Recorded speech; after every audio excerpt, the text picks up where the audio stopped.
আমন্ত্রণ রাতের বাংলাদেশে। শুরুতেই জানিয়ে দেব শিরোনামগুলো। ফ্যাসিবাদী শক্তির গুপ্ত বাহিনী ঠেকাতে রাজপথে থাকবে বিএনপি, জানালেন তারেক রহমান। নোট অব ডিসেন্টের মাধ্যমে ঐক্যমত্যে পৌঁছানোই সভ্য গণতান্ত্রিক পথ। বিএনপি এই সরকারের প্রতি কোন রকম চাপ প্রয়োগ করার পরিবর্তে বরং ভিন্ন মতের জায়গাগুলোতে নোট অফ ডিসেন্ট, এটাকেই বিএনপি ডিসেন্ট ওয়ে বলে মনে করে।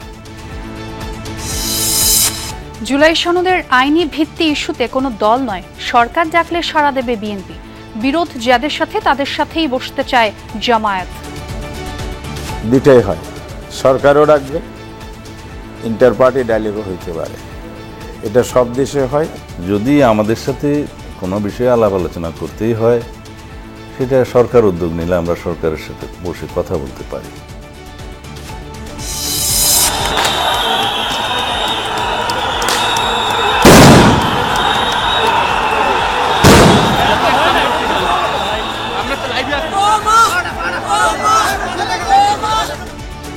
শাহবাগে আন্দোলনরত সরকারি প্রাথমিক শিক্ষকদের উপর জলকামান, সাউন্ড গ্রেনেড নিক্ষেপ। প্রতিবাদে কাল থেকে সারা দেশে কর্মবিরতির ডাক।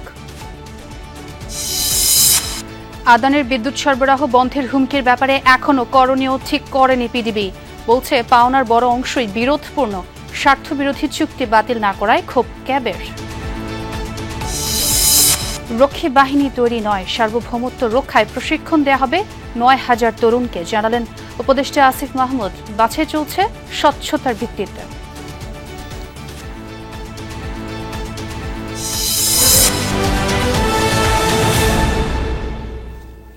এতক্ষণ শিরোনাম দেখছিলেন, আর সঙ্গে আছে আমি ছোঁয়া খন্দকার। বিএনপি বর্তমান অন্তর্বর্তী সরকারের উপর কোনো ধরনের চাপ প্রয়োগ করার পরিবর্তে ভিন্ন মতের জায়গাগুলোতে নোট অব ডিসেন্ট দিয়েছে। এটিকে এই ডিসেন্ট ওয়ে মনে করে বিএনপি। এমন মন্তব্য করেছেন দলটির ভারপ্রাপ্ত চেয়ারম্যান তারেক রহমান। রাজধানীতে এক আয়োজনে বিএনপি মহাসচিব মির্জা ফখরুল ইসলাম আলমগীর বলেন, পুরনো অতীত ভুলে অসাম্প্রদায়িক ও প্রগতিশীল বাংলাদেশ করতে চায় বিএনপি। ফেব্রুয়ারির প্রথমার্ধে নির্বাচন হবে আমরা জেনেছি। মাতোয়া বহুজন সমাজ ঐক্যজোটের আয়োজনে হিন্দু প্রতিনিধি সম্মেলন। রাজধানীর কৃষিবিদ অডিটোরিয়ামে আয়োজিত এই সম্মেলনে অংশ নেন সনাতন ধর্মাবলম্বীদের প্রতিষ্ঠান ও সংগঠনের বিশেষ প্রতিনিধি, সমাজ ও সংস্কৃতি অঙ্গনের নেতৃবৃন্দ, বিভিন্ন হিন্দু ধর্মীয় সংগঠন। সম্মেলনের প্রধান অতিথি বিএনপির ভারপ্রাপ্ত চেয়ারম্যান তারেক রহমান বলেন, কেবল আইনের শাসনই সকল নাগরিকের নিরাপত্তা নিশ্চিত করতে পারে। জানান, দলীয় স্বার্থে নয়, নোট অফ ডিসেন্টের মাধ্যমে ঐক্যমতে পৌঁছানোই সভ্য গণতান্ত্রিক পথ বলেও মনে করে বিএনপি। প্রতিটি নাগরিকের নিরাপত্তা দল, মত, ধর্ম, বর্ণ, রাজনৈতিক পরিচয় শেষে একমাত্র আইনের শাসন, ন্যায় বিচারী দেশের প্রত্যেকটি নাগরিকের নিরাপত্তা নিশ্চিত করতে পারে। অবশ্যই কারো দলীয় স্বার্থ বাস্তবায়ন করা এই সরকারের কাজ নয়, এবং এ কারণেই বিএনপি এই সরকারের প্রতি কোন রকম চাপ প্রয়োগ করার পরিবর্তে বরং ভিন্ন মতের জায়গাগুলোতে নোট অফ ডিসেন্ট, এটাকেই বিএনপি ডিসেন্ট ওয়ে বলে মনে করে। ৫ আগস্টের পর যেসব ফ্যাসিবাদী শক্তির উত্থান হয়েছে তাদের গুপ্ত বাহিনী রুখতে বিএনপি রাজপথে সক্রিয় থাকবে বলেও জানান তারেক রহমান। পতিত পরাজিত ফ্যাসিবাদী অপশক্তিও বর্তমানে একইভাবে গুপ্ত কৌশল অবলম্বন করে দেশকে গণতন্ত্রের উত্তরণের পথকে বাধাগ্রস্ত করে তুলছে কিনা সে ব্যাপারে সজাগ দৃষ্টি রাখার জন্য আমি অন্তর্বর্তীকালীন সরকার এবং ফ্যাসিবাদ বিরোধী গণতান্ত্রিক শক্তিগুলোর প্রতি বিশেষভাবে আহ্বান জানাতে চাই। আয়োজনে বিশেষ অতিথি বিএনপি মহাসচিব মির্জা ফখরুল ইসলাম আলমগীর অতীত ভুলে অসাম্প্রদায়িক প্রগতিশীল বাংলাদেশ গড়ার প্রত্যয় জানান। বলেন, সংখ্যালঘু সুরক্ষা আইন সহ যেসব দাবি ছিল তা বাস্তবায়নে বিএনপি প্রতিশ্রুতিবদ্ধ। আমাদের যত তিক্ততা আছে সবকিছু বলে গিয়ে একটা সত্যিকার অর্থেই অসাম্প্রদায়িক, প্রগতিশীল এবং গণতান্ত্রিক বাংলাদেশ, সমৃদ্ধ বাংলাদেশ গড়ে তুলতে চায়। এই সম্মেলন ধর্মীয় সম্প্রীতি ও সামাজিক ঐক্যের নতুন দিগন্ত উন্মোচন করেছে বলে মন্তব্য করেন বিএনপি নেতারা। পিছিয়ে পড়া মানুষগুলোকে তারা যাতে রাষ্ট্রের রাজনীতিতে, অর্থনীতিতে এবং সমাজে সমানভাবে অংশগ্রহণ করতে পারে, নতুন করে গণতান্ত্রিক প্রক্রিয়ায় একটি সুষ্ঠু ও নিরপেক্ষ নির্বাচনের মাধ্যমে আবার গড়ে তুলি বাংলাদেশের মানুষ সুখী ও সমৃদ্ধশালী হোক।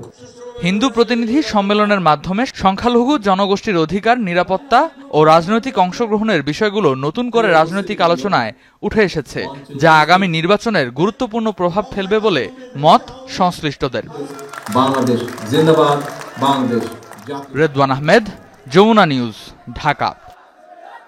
জামায়াতের ডাকে সাড়া দিয়ে জুলাই সনদের বাস্তবায়ন প্রক্রিয়া নিয়ে আলোচনায় বসতে রাজি নয় বিএনপি। যমুনা নিউজকে বিএনপির স্থায়ী কমিটির সদস্য সালাউদ্দিন আহমদ জানিয়েছেন, জুলাই সনদ নিয়ে আলোচনার মধ্যস্থতা করতে পারে কেবল সরকার, কোনো দল নয়। ভোটের দিন গণভোট হলেও রাখতে হবে স্বাক্ষরিত জুলাই সনদে থাকা নোট অব ডিসেন্ট। জামায়াত নেতা হামিদুর রহমান আজাদ জানান, আলোচনায় সমাধান না এলে রাজপথে কর্মসূচির পরিধি বাড়াবেন তারা। আরেফিন শাকিলের প্রতিবেদন। বৃহস্পতিবার রাতে বিএনপি মহাসচিব মির্জা ফখরুল ইসলাম আলমগীরকে টেলিফোন করে জুলাই সনদের আইনি ভিত্তি নিয়ে আলোচনায় বসার প্রস্তাব দেন জামায়াতের নায়েবে আমির আব্দুল্লাহ মোহাম্মদ তাহের। সেই রাতে এ নিয়ে বিস্তর আলোচনা হয় বিএনপির স্থায়ী কমিটিতে। বৈঠক শেষে বিজ্ঞপ্তিতে বিএনপি জানায়, স্বাক্ষরিত জুলাই সনদ সংবিধান ও প্রচলিত আইন অনুযায়ী বাস্তবায়নে তাদের দল অঙ্গীকারবদ্ধ। আলোচনায় বসার প্রস্তাবের পাশাপাশি রাজপথেও কর্মসূচি চালিয়ে যাচ্ছে জামাত জোট, যা ভালোভাবে নেয়নি বিএনপি। দলটি মনে করে ফেব্রুয়ারি নির্বাচনকেই বিলম্বিত করে ভোটের মাঠে নিজেদের শক্তিশালী করার কৌশলী পথে হাঁটছে জামাত জোট। সেই কৌশলে সরকারের ইন্ধন থাকার অভিযোগ তুলেছে বিএনপি। যদি আমাদের সাথে কোনো বিষয়ে আলাপ আলোচনা করতেই হয়, সেটা সরকার উদ্যোগ নিলে আমরা সরকারের সাথে বসে কথা বলতে পারি, কিন্তু এই দায়িত্বটা কি কোনো রাজনৈতিক দল পালন করতে পারে? কোনো নির্ধারিত বিষয়ে যেটা তাদের দায়িত্বের মধ্যে পড়ে না, সেটা সরকার যদি তাদেরকে আহ্বানও জানায়, আমরা মনে করি সেটা সঠিক নয়। দুইটাই হয়, সরকারও ডাকবে, ইন্টার পার্টি ডায়ালগও হইতে পারে। মান্নান জলিল ডায়ালগ যেটা হয়েছে, এটা কোনো সরকার করে না, হয়তো মধ্যস্থতাকারী একজন ছিল, এটা হইতে পারে, মধ্যস্থ ছাড়াও হইতে পারে। এই জন্য আমার মনে হয় এটা প্রকাশ্যও হইতে পারে অথবা আনঅফিসিয়ালি আন্ডারস্ট্যান্ডিং ভিত্তিতে হইতে পারে। যেই প্রক্রিয়া আমরা কমফর্ট ফিল করে আমরা আলোচনায় চেয়েছি। তবে ঢাকার সমাবেশের আগে সমাধানের আশা জামায়াতের, যদিও বিকল্প কৌশল হিসেবে পরবর্তীতে রাজপথকেই বেশি গুরুত্ব দেওয়ার সিদ্ধান্ত দলটির। 11 তারিখ তো আরও 3 দিন সময় আছে, এর মধ্যে সরকার যদি সমাধান করে ওয়েল অ্যান্ড গুড, সমাধান হয়ে গেলে তার এগুলো থাকছে না, সংকট কেটে যাবে। আর যদি সংকট না কাটে তাহলে আমরা জনগণের সাথে আরও সম্পৃক্ত হয়ে গ্রেটার মুভমেন্টে যাব। সারা বাংলাদেশে নির্বাচনী আবহ সৃষ্টি হয়েছে, আমরা এর মধ্য দিয়ে খুব দ্রুত জাতীয় সংসদ নির্বাচনের দিকে এগিয়ে যাব। আমরা এমন কোনো উস্কানিতে পা দেব না যাতে ভবিষ্যতের এই জাতীয় সংসদ নির্বাচন অনুষ্ঠানটা একটা অনিশ্চিত অবস্থার মধ্যে পড়তে পারে। আগে বা ভোটের দিন গণভোট হলেই কি জুলাই সনদের আইনি ভিত্তি মিলবে? আসলে এই গণভোটের প্রয়োজন ছিল না, কারণ গণভোট ওই সমস্ত বিষয়ে বাধ্যতামূলক যে সমস্ত বিষয়গুলো জাতীয় সংসদে পাশের পরেও প্রেসিডেন্টের স্বাক্ষরের আগে জনগণের কাছে যেতে হয় গণভোটের জন্য। সেই বিধানগুলো সংবিধানের 142 ধারায় বলা আছে। সেই গণভোটটা জরুরি, এটা নৈতিক ভিত্তি রচনা হবে, আইনি ভিত্তি নয়। এটা সঠিক না। অর্ডার জারি হলে এটা আইন, অর্ডার জারি হলে আইন, গণভোট এটাকে শক্তিশালী করবে। পরবর্তীতে ইলেকশন হবে, নির্বাচন হওয়ার পরে পার্লামেন্টে এটা অ্যাকসেপ্ট করে নেবে। আর যদি অ্যাকসেপ্ট করতে দেরি করে তাহলে এটা স্বয়ংক্রিয়ভাবে যেটা বলা হচ্ছে 270 দিনে কার্যকর হবে।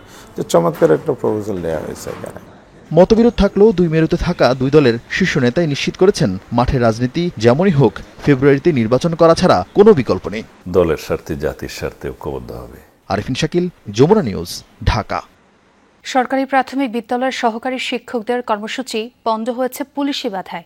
শাহবাগে টিয়ারশেল, সাউন্ড গ্রেনেড আর জল কামানে ছত্রভঙ্গ হয়ে পড়েন শিক্ষকরা। এতে আহত হয়েছেন শিক্ষক ও পুলিশের কয়েকজন সদস্য। 10ম গ্রেডে বেতন সহ 3 দাবিতে কেন্দ্রীয় শহীদ মিনার থেকে শাহবাগের দিকে যাওয়ার সময় বাধা দেয় পুলিশ। পরে শহীদ মিনার থেকে আগামীকাল সারা দেশে কর্মবিরতির ঘোষণা দেন আন্দোলনরত শিক্ষকরা।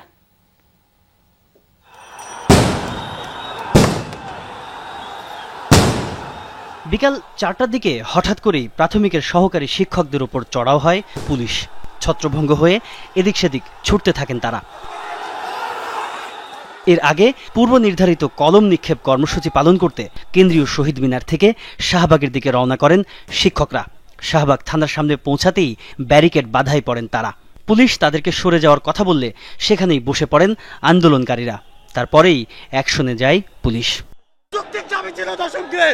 যেখানে নাকি স্নাতক পাস যারা তাদেরকে 10ম গ্রেড দেওয়া হচ্ছে সেখানে আমাদের ক্ষেত্রে বৈষম্য কেন? আমরা কি সন্ত্রাসী? আমরা কি স্বৈরাচার? কেন? আমরা তো টিচার, আমরা ন্যায্য দাবির জন্য আসছি, কেন আমাকে এখন মারলো? তারা ইচ্ছাকৃতভাবে এই ধরনের হামলা চালাইছে, এটা আমাদের জাতির জন্য লজ্জা। পুলিশের সাউন্ড গ্রেনেড, টিয়ার শেলে আহত হন শতাধিক শিক্ষক। কয়েকজনকে ভর্তি করা হয় ঢাকা মেডিকেলে। শিক্ষকদের দাবি, বিনা উস্কানিতে হামলা করেছে পুলিশ। ওখানে কলম নিয়ে গেছি, যাওয়ার পরে শান্তিপূর্ণভাবে আমরা আবার ওখান থেকে চলে আসব। এই মুহূর্তে কিছু সময়ের মধ্যেই ওরা আমাদের অতর্কিতভাবে হামলা করে, আমাদের উপরে বোমা নিক্ষেপ করে, সাউন্ড গ্রেনেড নিক্ষেপ করে এবং আমাদের উপরে লাঠিচার্জ করে। আমরা কয়েকজন এখানে আহত অবস্থা পড়ে গেছি। পড়ে যাওয়ার পরে ওনারা আমাদের উপরে লাঠিচার্জ করছে, নির্মমভাবে আমাদেরকে আঘাত করছে। পাশ থেকে তার আবার এগেইনস্টে গ্রুপ আছে, তার যায় না, তারা দেখি ব্যারিকেড ভেঙে ভিতরে ঢোকার চেষ্টা করলো। এই সময় তখনই তো আমাদের সাথে লাগলো। তাছাড়া তার আগে তো একেবারে শান্তিপূর্ণ ছিল, খুবই ভালো ছিল। শাহবাগে কর্মসূচি পালনে ব্যর্থ হয়ে শিক্ষকরা আবারও ফেরেন কেন্দ্রীয় শহীদ মিনারে। ঘোষণা দেন সারা দেশের সব প্রাথমিক বিদ্যালয়ে কর্মবিরতির। সারা বাংলাদেশের সকল বিদ্যালয়ে লাগাতার পূর্ণ দিবস কর্মবিরতি চলবে এবং শিক্ষকরা ঢাকায় চলে আসবে। সকল শিক্ষককে আহ্বান জানাচ্ছি, আপনারা বিদ্যালয়ে রেখে ঢাকায় চলে আসুন। এই কেন্দ্রীয় শহীদ মিনার থেকে দাবি বাস্তবায়ন করে আমরা ঘরে ফিরব। 3 দফা দাবিতে শহীদ মিনারে অবস্থান কর্মসূচি পালন করছেন সরকারি প্রাথমিক বিদ্যালয়ের সহকারী শিক্ষকরা।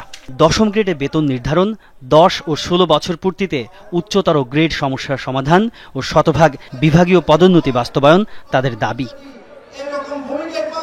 তাজনুর ইসলাম, যমুনা নিউজ, ঢাকা। প্রাথমিক শিক্ষকদের অযৌক্তিক দাবি নিয়ে আন্দোলনে পড়াশোনা বিঘ্নিত হলে তাদের বিরুদ্ধে কঠোর ব্যবস্থা নেওয়া হবে। আর এমনটাই বলেছেন প্রাথমিক ও গণশিক্ষা উপদেষ্টা অধ্যাপক ডাক্তার বিধান রঞ্জন রায় পোদ্দার। সকালে প্রাথমিক শিক্ষা বিভাগের আয়োজনে খুলনা জেলা শিল্পকলা একাডেমিতে সাতক্ষীরা, খুলনা ও বাগেরহাটের প্রাথমিক বিদ্যালয়ের প্রধান শিক্ষকদের নিয়ে আয়োজিত মতবিনিময় সভা শেষে এই কথা বলেন তিনি। উপদেষ্টা বলেন, প্রাথমিক বিদ্যালয়ের সহকারী শিক্ষকদের 13 থেকে 10ম গ্রেডে আসার কোনো সুযোগ নেই। তাদের এই মুহূর্তে আন্দোলনে যাওয়াও যৌক্তিক নয়, তবে তারা যেন 11তম গ্রেডে পেতে পারেন সেজন্য সরকার কাজ করছে বলেও জানান উপদেষ্টা। সভায় শিক্ষকদের নৈতিক, ব্যবহারিক, সহশিক্ষা সহ বিভিন্ন বিষয়ে দিক নির্দেশনা দেওয়া হয়।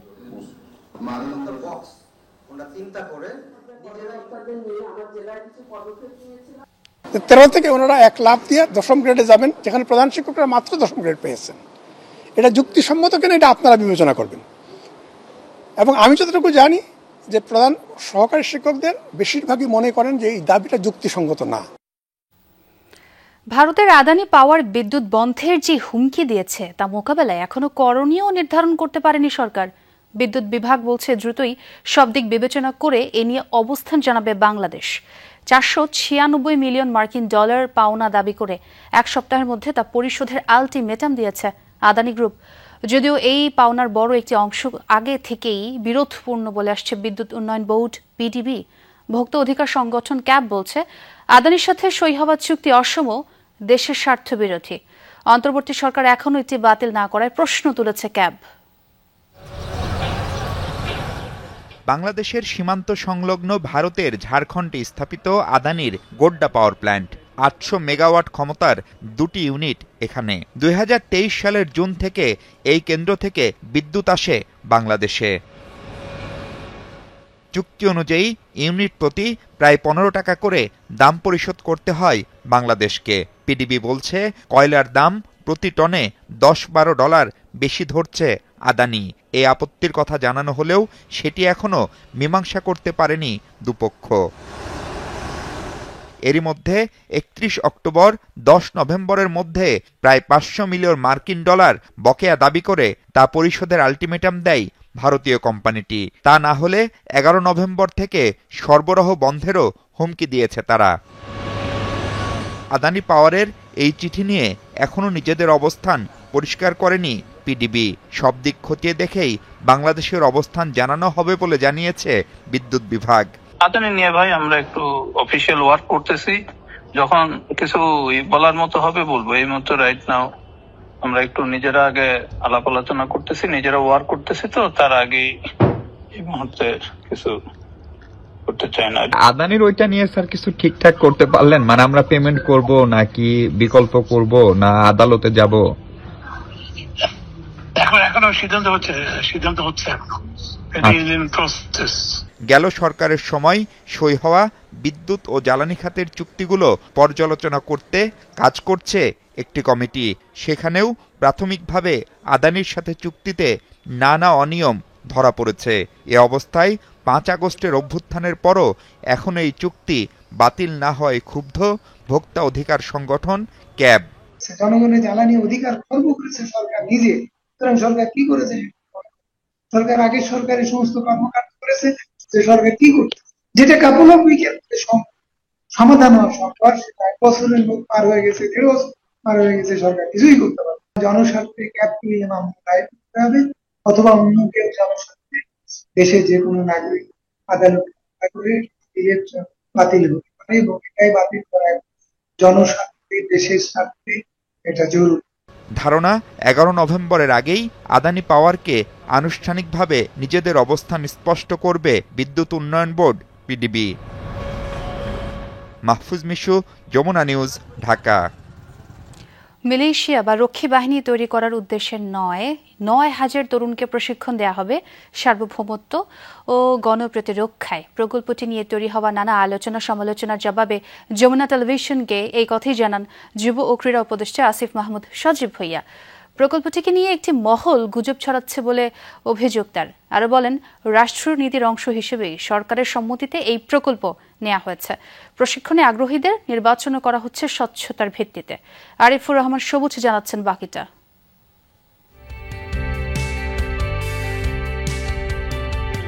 দেশের 18 থেকে 35 বছর বয়সী তরুণ তরুণীদের জুডো, কারাতে, তাইকোয়ান্দো এবং শুটিং প্রশিক্ষণের একটি প্রকল্প গ্রহণ করেছে যুব ও ক্রীড়া মন্ত্রণালয়। প্রকল্পের আওতায় 8,850 জনকে প্রশিক্ষণ দেয়া হবে বিকেএসপিতে।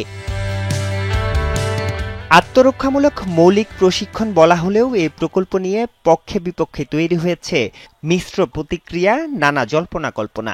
যমুনা টেলিভিশনকে দেয়া এক সাক্ষাৎকারে এর জবাব দেন এ মন্ত্রণালয়ের উপদেষ্টা। দুঃখজনক যে এগুলো সবকিছু পাবলিক ডকুমেন্ট। এটা যারা আলোচনা করছেন এসব বিষয়ে, আমি দেখি অনেক শিক্ষিত মানুষজন আলোচনা করছেন। তারা এটা চাইলেই এটার বিষয়ে বিস্তারিত খোঁজ খবর নিতে পারতেন। আমাদের প্রশিক্ষণটা দেওয়া হবে এয়ার গান দিয়ে। অনেকে AK-47 কথাও বলছে। কথাটা যারা বলছে তারা খুব উদ্দেশ্য প্রণোদিতভাবেই এই প্রশিক্ষণটাকে প্রশ্নবিদ্ধ করার জন্য, এবং তাদের ভিন্ন উদ্দেশ্য আছে বলে আমি মনে করি।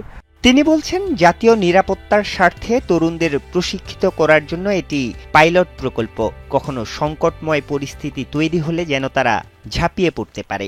আমরা খুব স্পষ্টভাবে এই অন্তর্বর্তীকালীন সরকার গঠনের পরে আপনারা দেখেছেন যে আমরা একটা বড় রাষ্ট্রের দিক থেকে হুমকির সম্মুখীন হয়েছি। সবসময় প্রিপারেশনটা ওয়ার্স্ট সিচুয়েশনের জন্য নিয়ে রাখা উচিত, এবং আমি মনে করি সেই জন্য আমাদের সার্বভৌমত্ব রক্ষা করার চূড়ান্ত একটা উপায় হচ্ছে গণপ্রতিরক্ষা নিশ্চিত করা। আমরা যে প্রশিক্ষণটা দিচ্ছি এটা সামরিক প্রশিক্ষণ থেকে অনেক দূরে। আমি আরো খুশি হতাম যদি আমরা সামরিক প্রশিক্ষণটা দিতে পারতাম। সামাজিক মাধ্যমে অনেকেই একে 1972 সালে শেখ মুজিব গঠিত রক্ষী বাহিনীর সাথে তুলনা করছেন, যেটি পরে দলীয় বাহিনীতে পরিণত হয়েছিল। উপদেষ্টা বলছেন, গণপ্রতিরক্ষা সেরকম কোনো প্রকল্প নয়। আবারও আমি বলছি, এটা কোনো বাহিনী না। এখানে তো প্রশিক্ষণের পরে তাদেরকে কোনো অস্ত্র দেওয়া হচ্ছে না, বা তাদেরকে কোথাও রিক্রুটও করা হচ্ছে না। They are going in their regular life. মূলত প্রবলেমটা হচ্ছে গণপ্রতিরক্ষা আইডিয়াটার সাথে। এটা অনেকের জন্য আসলে হুমকি স্বরূপ, বা অনেকের জন্য আমাদের উপর আগ্রাসনটা চালানোর জন্য আসলে তাদের আর সেই সুযোগটা থাকে না। যারা এই প্রশিক্ষণকে বিতর্কিত করার চেষ্টা করছে তারা ভারতপন্থী, মন্তব্য আসিফ মাহমুদের। এই প্রকল্পটাকে বিতর্কিত করার চেষ্টা করছেন। আমরা একটা ট্রেন্ড দেখার চেষ্টা করছি যে আসলে তারা কারা। তারা ভারতপন্থী বলে আসলে পরিচিত বলে আমরা জানি। তো আমার দেশের পলিসি তো, আমি কোনো পার্শ্ববর্তী দেশ যেই পলিসি আমি নিলে সেটা সরাসরি তাকে ইফেক্ট করে, তার যারা লেসপেন্সার বা তার যারা দোষর আছেন তাদের কথার ভিত্তিতে নিব না অবশ্যই। উপদেষ্টা জানান, 100টি স্লটে ভাগ করে আগামী 2 বছর দেয়া হবে এই আবাসিক প্রশিক্ষণ। ব্যয় ধরা হয়েছে 28 কোটি টাকা। ইলেকশনের আগে জাস্ট 2 থেকে 300 জন প্রশিক্ষণ প্রাপ্ত হবে, যা শুরুটা হচ্ছে। আরিফুর রহমান সবুজ, যমুনা নিউজ, ঢাকা। কয়েকটি রাজনৈতিক দল নিজেরাই জনগণের ভাগ্য নির্ধারণ করতে চায়। অভিযোগ বিএনপি স্থায়ী কমিটির সদস্য আমির খসরু মাহমুদ চৌধুরীর। তিনি বলেন, কথায় কথায় রাস্তায় নামছে তারা, বৃহত্তর দল রাজপথে নামলে হতে পারে সংঘর্ষ, তাই সবাইকে সতর্ক থাকার আহ্বান তার। এদিকে জামায়াতের সেক্রেটারি জেনারেল জানান, জুলাই সনদ নিয়ে আলোচনার আহ্বানে সাড়া দেয়নি বিএনপি। প্রেস সচিব বলেন, দলগুলো সিদ্ধান্ত নিতে ব্যর্থ হলে দ্রুত সিদ্ধান্ত জানাবে সরকার। নির্বাচন ঘিরে নতুন সংগঠন ট্রেস আয়োজিত এক সেমিনারে তারা এসব কথা বলেন। নির্বাচনে রাজনৈতিক দলগুলো ইশতেহার দিলেও বাস্তবায়ন খুব কম। কে কতটা পূরণ করলো তা নিয়েও নেই জবাবদিহিতা। সামনে নির্বাচনে জনগণের প্রত্যাশা ও দলীয় ইশতেহার নিয়ে সেমিনারের আয়োজন করে নতুন সংগঠন ট্রেস। সেটা কিভাবে রাজনৈতিক দলগুলোর ইশতেহার। রাজধানীর এক হোটেলে আয়োজিত আলোচনায় উঠে আসে বর্তমানে মাঠের দুই গুরুত্বপূর্ণ ইস্যু, জুলাই সনদ ও গণভোট প্রসঙ্গ। সিপিবি বলছে, কয়েক মাস বাকি, তবু ভোট নিয়ে কাটেনি অনিশ্চয়তা। কোনো কিছু চাপিয়ে দেয়া হচ্ছে না বলে দাবি জামায়াত ইসলামের। তাদের দাবি, প্রেসারের আন্দোলন নয়, জনমত তৈরি করছে জামাত। নিজেরা দায়িত্বশীল আচরণ করি, কথা বলি, বিতর্ক থাকবে, আলাপ আলোচনা থাকবে, কিন্তু এটা কিন্তু মাঠের হাসিনার আমলের মতন মাঠ দখলের প্রতিযোগিতা করে বিদ্যমান রাজনৈতিক সংকট সমাধান করতে পারবো না। বাস্তবায়ন প্রক্রিয়াটার উপর স্বাক্ষরও হয়নি, জুলাই চার্টারও হয়নি, এবং আমরা নিয়মতান্ত্রিক পদ্ধতিতে আন্দোলনটা করছি। আমরা জনমত তৈরি করার জন্য করছি, আমরা প্রেসার গরু বিষয়ে কাজ করছি না। বিএনপির মহাসচিবকেও কিন্তু আমাদের পক্ষ থেকে নক করা হয়েছে, অবশ্য ওনারা রিপ্লাই দিয়েছেন জামাতের আহ্বানে সাড়া দিবেন না। বিগত রিজিম কিন্তু এই ধরনের একটা স্বরূপ সবসময় বাজাত, অমুকের সাথে বসবো, অমুকের সাথে বসবো না। অনুষ্ঠানে প্রেস সচিব শফিকুল আলম বলেন, ফেব্রুয়ারিতেই হবে নির্বাচন, তা নিয়ে কোনো অনিশ্চয়তা নেই। জুলাই সনদ নিয়ে রাজনৈতিক দলগুলোকে দ্রুত এক মতে আসার আহ্বান জানান তিনি। ইলেকশন ঠিক টাইমে একদম ফেব্রুয়ারির প্রথমার্ধে হবে। এখন যদি পলিটিক্যাল পার্টিগুলো ডিসিশন না নিতে পারে, সেক্ষেত্রে ইন্টারিম গভর্নমেন্টের উপর যেই অর্পিত দায়িত্ব, সেই দায়িত্ব অনুসারে তারা তাদের একটা ডিসিশন নেবে, এবং এটা খুব দ্রুতই হবে। বিএনপির স্থায়ী কমিটির সদস্য আমির খসরু মাহমুদ চৌধুরী জানান, সংবিধানে জাতীয় নির্বাচনের আগে গণভোটের সুযোগ নেই। বলেন, ঐকমত্য কমিশনে মীমাংসিত ইস্যুর বাইরে নিজেদের সিদ্ধান্ত চাপিয়ে দিতে রাজপথে নেমেছে কয়েকটি দল। এখন আমার মনে হচ্ছে আমরা কিছু কিছু রাজনীতিক নিজেরা মালিক হয়ে যেতে চাচ্ছি, যে আমরা এই সিদ্ধান্ত আমাদের এই কনসেনসাস অথবা কনসেনসাসের বাইরে গিয়েও জোর করে আদায় করার চেষ্টা করছি। এটা হচ্ছে এক নাম্বার। ঐক্যমতের বাইরে যাওয়ার কোনো সুযোগ নাই। The chapter is closed. এর বাইরে যদি আপনারা কিছু করতে চান, আপনি আগামী নির্বাচনে আপনার ম্যানিফেস্টোর কথা যত হয়েছে আপনার ম্যানিফেস্টোতে নিয়ে আসেন। বলেন, জুলাই আন্দোলন কারো একক কর্তৃত্বের বিষয় নয়, যা দলের ঐক্যমত্যে হয়নি তা নিয়ে জনগণের মতামত নেওয়া হবে বলে জানান বিএনপির এই শীর্ষ নেতা। যতটুকু কনসেনসাস হয়েছে। রাসেল আহমেদ, যমুনা নিউজ, ঢাকা। কার্যক্রম নিষিদ্ধ আওয়ামী লীগের ডাকা 13 নভেম্বর ঢাকায় লকডাউন কর্মসূচিতে কোনো কার্যক্রম হতে দেবে না পুলিশ। সদর দপ্তর জানিয়েছে, আইন শৃঙ্খলা পরিস্থিতি স্বাভাবিক রাখতে তৎপর পুলিশ।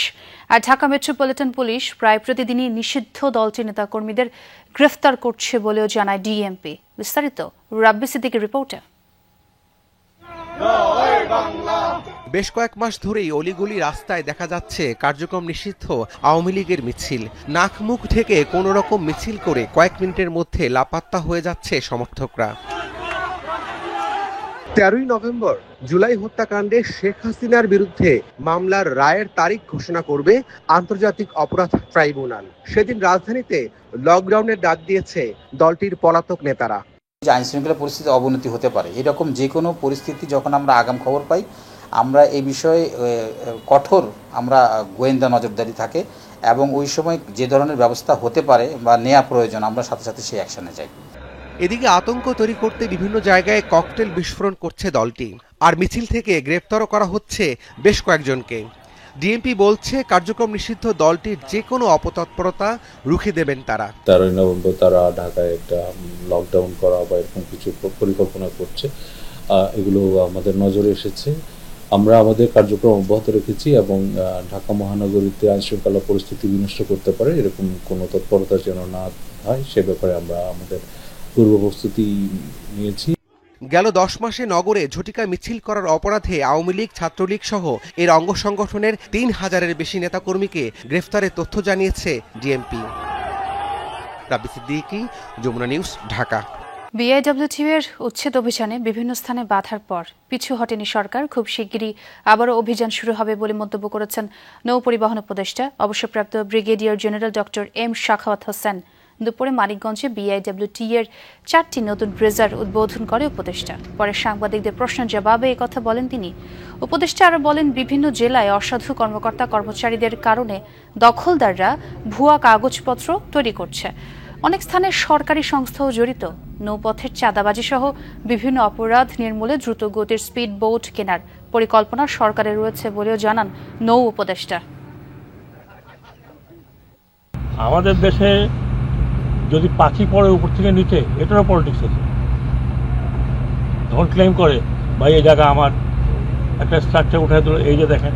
আর কিছু আমাদের অসাধু কর্মকর্তা কর্মচারী আছে বিভিন্ন জেলা পরিষদে, জেলাতে, এরা একটা কাগজ দিয়ে দিল ওর খাজনা দিচ্ছে। আমি পিছু হটছি না। আমি যদি পিছু হটতাম তাহলে কক্সবাজারের অর্ধেক বেদখল হতো না।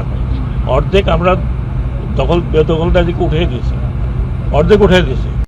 গাজীপুরের টঙ্গীতে তুলার গোডাউনে ভয়াবহ অগ্নিকাণ্ডের ঘটনা ঘটেছে। গুদামে আগুন দেখে প্রথমে নেভানোর চেষ্টা করেন স্থানীয়রা, পরে ফায়ার সার্ভিসের 8টি ইউনিট প্রায় 2.5 ঘন্টার চেষ্টায় আগুন নিয়ন্ত্রণে আনে। কাছাকাছি পানির ব্যবস্থা না থাকায় ভোগান্তিতে পড়তে হয় তাদের। আর এই ঘটনায় কোনো হতাহতের ঘটনা ঘটেনি। ঘন ধোঁয়ায় আচ্ছন্ন টঙ্গীর মিলগেট এলাকা। টিনশেড তুলার গুদামে হঠাৎ আগুনে আতঙ্ক ছড়িয়ে পড়ে চারদিকে। ভীতি ছড়ায় পাশের ভবনে থাকা গার্মেন্টস কর্মীদের মাঝেও। পরে নিরাপদে সরিয়ে নেওয়া হয় তাদের।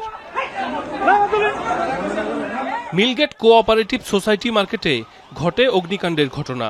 স্থানীয়রা জানায়, গুদামে আগুন দেখে প্রথমে নেভানোর চেষ্টা করেন তারা। পরে টঙ্গী সহ আশপাশের ফায়ার সার্ভিসের 8টি ইউনিট ঘটনাস্থলে পৌঁছে আগুন নিয়ন্ত্রণে কাজ শুরু করে। কাছাকাছি পানির ব্যবস্থা না থাকায় ভোগান্তিতে পড়তে হয় তাদের। খবর পেয়ে সিটি কর্পোরেশনের কয়েকটি পানির গাড়ি ফায়ার সার্ভিসকে সহায়তা করে। প্রায় 2.5 ঘন্টার চেষ্টায় নিয়ন্ত্রণে আসে আগুন। রাস্তার দুই পাশে ট্রাকগুলোর কারণে ফায়ার সার্ভিস জামে পড়ে যায়, এই কারণে আপনার মূলত দেরি হয়। কর্তৃপক্ষের প্রতি আহ্বান জানাবো ভবিষ্যতে যাতে এই ধরনের ঘটনা না ঘটে, ফায়ার সার্ভিস আসা যাওয়া যে সুবিধাগুলি করে দেওয়ার জন্য।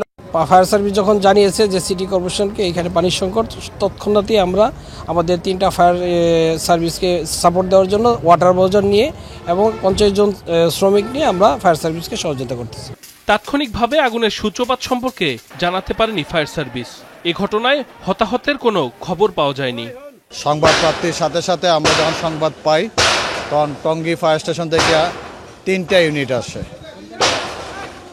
উত্তর এবং পূর্ব পাশে আগুনটা থাকার কারণে প্রথম তারা ফায়ার ফাইটিং শুরু করে। পাশে ছিল ছয়তলা গার্মেন্টস, যাতে গার্মেন্টসের ছড়ানো 7 জন্য ব্যারিকেড দেওয়া হয়। পরবর্তীতে পশ্চিম পাশ, দক্ষিণ পাশ সব দিকে ব্যারিকেড দেওয়া হয়। উত্তরাধিকার 2টা গাড়ি আসে, 2টা ইউনিট, এবং গাজীপুর থেকে 2টা ইউনিট আসে। গুদামটিতে অন্তত কয়েক কোটি টাকার মালামাল ছিল বলে দাবি কর্তৃপক্ষের। সাইফ আহমেদ, যমুনা নিউজ। এবার আন্তর্জাতিক প্রসঙ্গ। তুরস্কের উত্তর পশ্চিমাঞ্চলে একটি পারফিউম গুদামে অগ্নিকাণ্ড হয়েছে। এতে কমপক্ষে 6 জনের মৃত্যু হয়েছে বলে নিশ্চিত করেছে সংশ্লিষ্ট কর্মকর্তারা। শনিবার স্থানীয় সময় 9টায় দেশটির কোজাইলি প্রদেশের দিলবাসি জেলার ওই পারফিউম গুদামে আগুন ধরে যায়। মুহূর্তেই ভয়াবহ রূপ নেয় এই আগুন। আগুন নিয়ন্ত্রণে জোর প্রচেষ্টা চালায় ফায়ার সার্ভিসের কর্মীরা। 1 ঘন্টার মধ্যে আগুন নেভানো সম্ভব হলেও ঘটনাস্থলে মারা যায় ওই 6 ব্যক্তি। আরও একজনকে গুরুতর অবস্থায় হাসপাতালে নিয়ে যাওয়া হয়। দুর্ঘটনার কারণ জানতে চলছে তদন্ত বলে জানিয়েছেন স্থানীয় গভর্নর। কেবল অক্টোবর মাসে 25,000 রুশ সেনাকে হত্যা করেছে ইউক্রেনীয় বাহিনী। এক সংবাদ সম্মেলনে এই দাবি করেন ইউক্রেনের প্রেসিডেন্ট ভলোদিমির জেলেনস্কি। জেলেনস্কি বলেন, রুশ সেনাদের লক্ষ্য করে সফল ড্রোন হামলা চালিয়েছে ইউক্রেনীয় বাহিনী। আর সেই ড্রোন হামলার ফুটেজ দেখে নিহত রুশ সেনাদের এই সংখ্যা নিশ্চিত করেছে কিয়েভ। তবে পোক্রাভস্ক শহরের পরিস্থিতি খুবই কঠিন বলে স্বীকার করেছেন জেলেনস্কি। সেখানে নিজেদের অবস্থান ধরে রাখতে ইউক্রেনীয় বাহিনী সর্বোচ্চ চেষ্টা করছে বলেও মন্তব্য করেন তিনি। খাদ্যাভ্যাসে দ্রুত পরিবর্তন, জাঙ্ক ফুডে অভ্যস্ততা শিশু স্বাস্থ্যের নতুন ঝুঁকি তৈরি করছে বলে জানিয়েছেন শিশু বিশেষজ্ঞরা। প্রতিরোধের সমন্বিত উদ্যোগ জরুরি বলে মনে করেন তারা। শনিবার Bangladesh society of paediatric gastroenterology and নিউট্রিশনের 6ষ্ঠ আন্তর্জাতিক সম্মেলনে চিকিৎসকরা জানান শিশুদের রোগ নির্ণয় ও গবেষণায় আন্তর্জাতিক সহযোগিতা জরুরি। ৮৮ দিন বয়সী অবুঝ শিশু হাফসা কিয়ার মায়ের সান্ত্বনা বোঝে। লিভার জটিলতায় অসুস্থ শিশু হাফসাকে নিয়ে হাসপাতালে মায়ের দিনরাত লড়াই। কোমল দুটো হাত মমতায় আগলে রাখা। পাশের কেবিনেই অঘরে ঘুমাচ্ছে ছোট্ট শিশু দিন ইসলাম। তার শিউরে নির্ঘুম নানি। চিকিৎসকরা জানিয়েছেন এই বয়সে আলসারে আক্রান্ত শিশুটি ঠিক হতে পারে আস্তে আস্তে, অনেক দিন লাগবে। ও বড় হলে কথা বলতে একটু কম পারবে, আস্তে আস্তে। বায়োপসি পরীক্ষার ভিতরে ধরা পড়ছিল ক্রনিক গ্যাস্ট্রাইটিস, মানে পাকস্থলীতে আলসার। তো এতটুকু বাচ্চা নাকি পাকস্থলীতে আলসার এটা হওয়া সম্ভব না, ডাক্তার এটা বলছিল। শুধু বয়স্করাই নয়, প্রতি বছর গ্যাস্ট্রিক ও লিভারের রোগ নিয়ে অসংখ্য শিশু হাসপাতালে ভর্তি হয়। যদিও পৃথিবী জুড়ে এসব রোগের চিকিৎসায় এসেছে আমূল পরিবর্তন। শনিবার বাংলাদেশ মেডিকেলের শহীদ আবু সাইদ কনভেনশন সেন্টারে 2 দিনব্যাপী শিশুদের গ্যাস্ট্রো লিভার ও পুষ্টি বিষয়ক 6ষ্ঠ আন্তর্জাতিক সম্মেলন অনুষ্ঠিত হয়। অংশ নেন 6 শতাধিক শিক্ষক, বিশেষজ্ঞ চিকিৎসক ও শিক্ষার্থী। চিকিৎসকরা বলেন সম্মেলনের মাধ্যমে শিশুদের হেপাটাইটিস, ডায়রিয়া সহ লিভারজনিত নানা জটিল রোগ প্রতিরোধে গবেষণা ও অভিজ্ঞতা সম্পর্কে বিস্তর ধারণা পাবেন। আমরা এখানে সব লেভেলের চিকিৎসক যারা সবাই অংশগ্রহণ করেছি, আমরা একদম মিড লেভেল থেকে প্রফেসর পর্যন্ত প্লাস ইন্টারন্যাশনাল স্পিকার এসেছেন। গ্যাস্ট্রোএন্টারোলজির প্রবলেমে বাংলাদেশের ম্যাক্সিমাম মানুষ ভোগেন এবং এটার প্রপার ম্যানেজমেন্টটা পাওয়া খুবই জরুরি। আমরা বিভিন্ন ধরনের নতুন নতুন চিকিৎসা পদ্ধতি যেগুলো নতুনভাবে এসেছে বা বিভিন্ন ধরনের ওষুধ যেগুলো নতুনভাবে সংযোজন হয়েছে বা আপডেটেড ম্যানেজমেন্ট আছে সেগুলো আমরা জানতে পারি। বর্তমানে শিশুদের অপুষ্টি সংকট কিছুটা কমলেও খাদ্যাভ্যাসের দ্রুত পরিবর্তন, জাঙ্কফুড নির্ভরতা শিশু স্বাস্থ্যে নতুন ঝুঁকি তৈরি করছে বলে জানান বিশেষজ্ঞরা। It is not related always only the nutrition is matter. Matter is the lifestyle, matter is the health status, and oral health status should be focused because our parents, they do not know about the impact of oral health. শিশুদের রোগ নির্ণয় ও গবেষণায় বাংলাদেশের যে সক্ষমতা তৈরি হয়েছে তা ধরে রাখতে আন্তর্জাতিক সহযোগিতা জরুরি বলে জানান চিকিৎসকরা। Rabbi Hossain, Jamuna news, Dhaka. Batting coach হিসেবে প্রথমবারের মতো জাতীয় দলের অনুশীলনে মোহাম্মদ আশরাফুল। কোচিং প্যানেলে দেখা মিলল সালাউদ্দিন আশরাফুল জুটি। সিলেট টেস্টের আগে শনিবার প্রথম দিনের অনুশীলনে ঝালিয়ে নিয়েছেন টাইগাররা। টিম ডিরেক্টর হিসেবে সরব উপস্থিতি ছিল আব্দুর রাজ্জাকেরও। হাসি মুখে সিনিয়র সহকারী কোচের পাশে একই ফ্রেমে বন্দী জাতীয় দলের ব্যাটিং কোচের দায়িত্ব পাওয়া মোহাম্মদ আশরাফুল। 2010 সালে সহকারী কোচ থাকা এই সালাউদ্দিনের অধীনেই যে খেলেছিলেন ব্যাটার আশরাফুল। প্রায় 15 বছর পর গুরু শিষ্য একই মঞ্চে কোচের ভূমিকায়। গুরুর শেষ বেলা তো শিষ্য শুরু। জাতীয় দলের সাথে কোচ আশরাফুলের প্রথম দিনটায় যে সলা পরামর্শ দিতে কার্পণ্য করেননি মোহাম্মদ সালাউদ্দিন। প্রায় ঘন্টা তিনেকের মতো একে একে ব্যাটিং করেন মুশফিক, শান্ত, লিটন, সাদমান, জয়রা। আর সেই ব্যাটিংয়ে তীক্ষ্ণ নজর ছিল নবাগত ব্যাটিং কোচের। মুশফিক, মুমিনুলদেরও তালিম দিয়েছেন আশরাফুল। সিলেট টেস্টকে সামনে রেখে শনিবার বেলা 1টার দিকে মূল মাঠে অনুশীলন শুরু করে বাংলাদেশ দল। বরাবরের মতোই সবার আগে অনুশীলনে আসেন মুশফিকুর রহিম। সব ঠিক থাকলে যে আয়ারল্যান্ডের বিপক্ষে সিলেটেই 99তম টেস্ট খেলতে নামবেন মিস্টার ডিপেন্ডেবল। এদিকে অনুশীলনে সরব উপস্থিতি ছিল টিম ডিরেক্টরের দায়িত্ব পাওয়া আব্দুর রাজ্জাকের। দীর্ঘক্ষণ আলাপচারিতা ছিলেন হেড কোচ ফিল সিমন্সের সাথে। দূর থেকেই অনুশীলনে চোখ ছিল রাজ্জাকের। এদিন পেসারদের পাশাপাশি তাইজুল, মিরাজ, হাসান মুরাদদের সাথে লাল বলে হাত ঘুরিয়েছেন টেস্ট স্কোয়াডের বাইরে থাকা নাসুম আহমেদও। বাঁহাতি স্পিনারদের নিয়ে আলাদা ক্লাস নিতেও দেখা যায় স্পিন কোচ মুশতাক আহমেদকে। ফিল্ডিং, ব্যাটিং, বোলিং সব মিলিয়ে প্রায় 3.5 ঘন্টার অনুশীলনের মধ্য দিয়ে শেষ হয় সিলেট টেস্টের প্রথম দিনের প্রস্তুতি। উইন্ডিজের বিপক্ষে টি-20-র ব্যর্থতা কাটিয়ে টাইগার স্কোয়াডের মিশন এখন আইরিশদের বিপক্ষে টেস্ট সিরিজ। হাসান আল মারুফ, যমুনা স্পোর্টস, সিলেট। দর্শক, এই ছিল রাতের বাংলাদেশে। এতক্ষণ যারা সঙ্গে ছিলেন সবাইকে ধন্যবাদ।